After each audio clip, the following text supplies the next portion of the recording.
January to try to assess how dangerous the global situation is. And 85 seconds to midnight is the closest to midnight, to the end of the world, that the bulletin has ever set this iconic clock.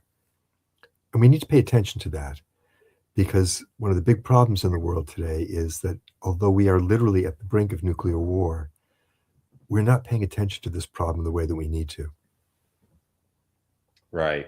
I understand that. That makes perfect sense. Now, Dr. Helfand, you spent decades studying nuclear weapons, not only from a policy perspective, but also from a public health perspective as a physician. What are the human consequences mis people often underestimate when we talk about nuclear war? Yeah, that's a great question, Clay. I think a lot of people, when they think about nuclear war, they think of images of Hiroshima and Nagasaki. And these are very powerful images, and they're very powerful warnings to us about what nuclear weapons can do. But what we really need to understand is that Hiroshima and Nagasaki don't begin to prepare us for what's going to happen if nuclear weapons are used again today. The Hiroshima bomb had the force of 15 kilotons, 15,000 tons of nuclear explosive. Most of the weapons today in the US and Russian arsenal are between 100 and 800 kilotons. Wow. That is, they're 6 to 50 times more powerful than the bomb that destroyed Hiroshima. And if the US and Russia get into a war, it's not going to be one bomb on one city. A big target city like New York or Washington or Chicago or Dallas, they're going to get hit with anywhere from 10 to 15, maybe more nuclear warheads, each of which 6 to 50 times more powerful than the Hiroshima bomb. And it's really almost impossible for us to visualize what that looks like. I often use a model of one very large explosion, a 20 megaton bomb, 20 million tons of TNT. The explosive force in this model is greater than all but the largest targets like New York would be expected to receive. But the destruction is actually an underestimate, because you do cause more damage if you use a bunch of smaller bombs and spread them out over the area you're trying to destroy. But, I think this model helps people understand how different a nuclear war would be today. Within a thousandth of a second of the detonation of that bomb, a fireball would form reaching out for 2 miles in every direction, 4 miles across. Within that entire area, everything would be vaporized. To a distance of 4 miles in every direction, the explosion would generate winds greater than 600 miles per hour. Mechanical forces of that magnitude destroy anything that we can build. To a distance of 6 miles in every direction, the heat would be so intense that automobiles would melt. And to a distance of 16 miles in every direction, the heat would still be so intense that everything flammable would burn. Paper, wood, cloth, gasoline, heating oil, it would all ignite, and you'd get hundreds of thousands of fires, which over the next half hour would coalesce into a firestorm, 32 miles across, 800 square miles. Within this entire area, the temperature would rise to 1400 degrees Fahrenheit. All of the oxygen would be consumed, and every living thing would die. In the case of New York or Moscow or Beijing, they're all about the same size. You're talking about 10 to 15, maybe 18 million people dead in a half an hour. And if the US and Russia go to war, or US and China go to war, that kind of destruction is going to take place at every major city in the countries that fight the war. All told, maybe 200 million, maybe 300 million people dead on the first afternoon. Wow. So that's what we need to understand. And I should say also, that just describes the effects in the countries which fight the war. A war of this magnitude would be a disaster for the entire planet, because all the smoke from all these fires, go up into the upper atmosphere, block out the sun, and drop temperatures, in the case of the US-Russia war, across the planet, an average of 18 degrees Fahrenheit. In the interior regions of North America and Eurasia, the temperatures would drop 45 to 50 degrees Fahrenheit. That's colder than it's been at any time on this planet since the last ice age, 18,000 years ago. And under those conditions, most of the food production on the planet would stop. And according to a study that was published in the journal Nature in the summer of 2022, In the first 2 years, 3/4 of the human race, 6 billion people, would starve to death. Even a smaller war between India and Pakistan would cause enough climate disruption to trigger a famine that would kill 2 billion people worldwide in the first 2 years, including 130 million people here in the United States. So that's what we need to understand. This is the danger that we're running every day that we allow these weapons to continue to exist. Wow. That's definitely alarming news. Well, just given recent headlines about tensions in the Middle East, Doctor, and nuclear proliferation, they have brought about these issues back into focus. From your perspective, how unstable is the global nuclear situation today compared to previous decades? If you could expound upon that a little more. Yeah, I think the situation today, as the Bulletin of the Atomic Scientists has indicated, is the most dangerous it's ever been. We started getting warnings about this back in 2018 from former Defense Secretary William Perry. He said then that the danger of nuclear war was greater than it had been during the Cold War, the greatest it had ever been. And he was talking about the US-Russia situation. This was 4 years before the second Russian invasion of Ukraine, which has only made that situation more dangerous. But there's also the possibility of war between the United States and China, between India and Pakistan, on the Korean Peninsula. And all of these situations are extremely volatile, very unstable. And this is a situation which we just cannot afford to ignore as we currently are to a significant degree.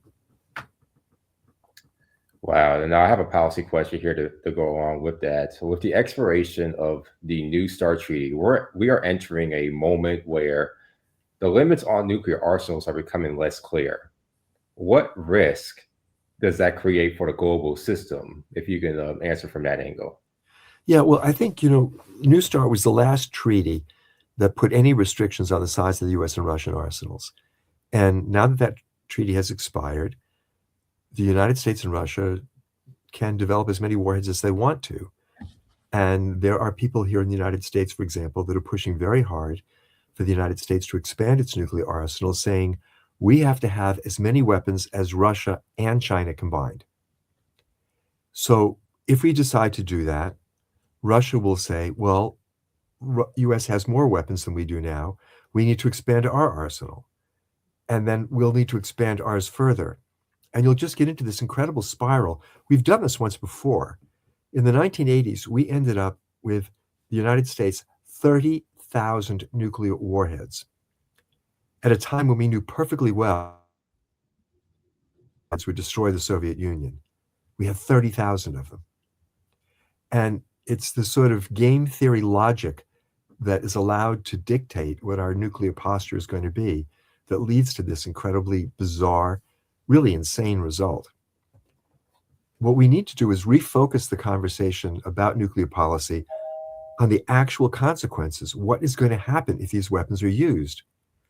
And when we do that, we realize that, 250 warheads today, that's how many would be used in a war between India and Pakistan, can destroy human civilization, then it becomes pretty clear that there's no rationale for further expanding these arsenals. In fact, we need to get rid of them as quickly as we can. But with New START gone, that's the direction that I fear we'll go in. This could trigger a really unregulated new nuclear arms race between the United States, Russia, China, and other countries may get into it as well. Yes. So you're speaking at South by Southwest EDU about media that matters, nuclear weapons, basically, and the next generation. So why do you think, as it relates to South by Southwest EDU, is it important for younger generations to understand and engage with these issues now? Well, Clay, one of the real problems that we face today is that there's a whole generations, actually a couple of generations of young people who have never been taught about this. And when you talk to smart, generally well-educated young people, they are often profoundly ignorant about this particular issue because they've never been taught. What WGBH, the PBS station in Boston, Massachusetts, has done is to create a wonderful collection of materials that can be used by high school and even junior high school teachers. They're age appropriate, and they will let teachers have the resources they need to begin to teach young people what they need to know about nuclear war. And we're going to be talking at South by Southwest EDU about this collection of materials. People from WGBH will be presenting them, and I think this is an enormously valuable resource, which I hope will be brought well to the attention of educators all around the country, because it's something they should be using. And that's definitely good to hear in that regard. Now, as far as solutions for people who feel overwhelmed by the scale of this problem or these problems, these sets of problems, what practical steps can policymakers, institutions, or even just general citizens take to move us towards a more safer planet without nuclear weapons?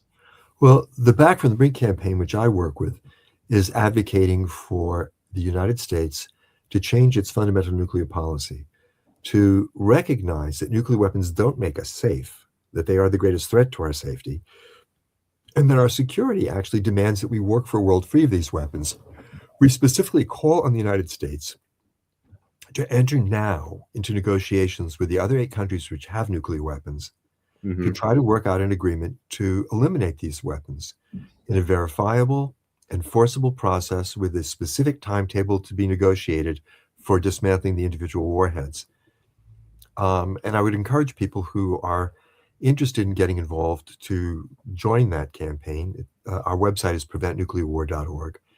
We also have a student organization that we're working very closely with called Students for Nuclear Disarmament, which has activity on 22 campuses around the country and is rapidly expanding. I think it's important for people to understand that no one of us is going to solve this problem alone, but that each one of us needs to do our part. In the 1980s, we were able to build an enormous movement in this country, literally millions of people worried about nuclear war, determined to do something about it. And their activity paid off. In 1983, we almost went to war with the Soviet Union twice. Less than 2 years later, the United States and the Soviet Union sat down together and said nuclear war can never be won and must never be fought. And the Cold War arms race ended. And it was a profound change in the nuclear policy of both the United States and the Soviet Union. And it was brought about by the mass demand of people here in the United States, in Europe, in the Soviet Union, that nuclear policy be changed. And we need to do that again today. That's definitely very important, very, very relevant to hear. Now, Doctor, you've received the Gandhi King Ikeda, if I'm pronouncing that last name correctly, Community Builders Award from Morehouse College's MLK International Chapel. How do the traditions of leaders like King and Gandhi influence the modern movement for nuclear disarmament? Well, specifically, Martin Luther King was a very strong advocate of nuclear abolition, and his wife, Coretta Scott King, especially after Martin Luther King was assassinated, played a very important role in the anti-nuclear movement of the 70s and 80s. Wow.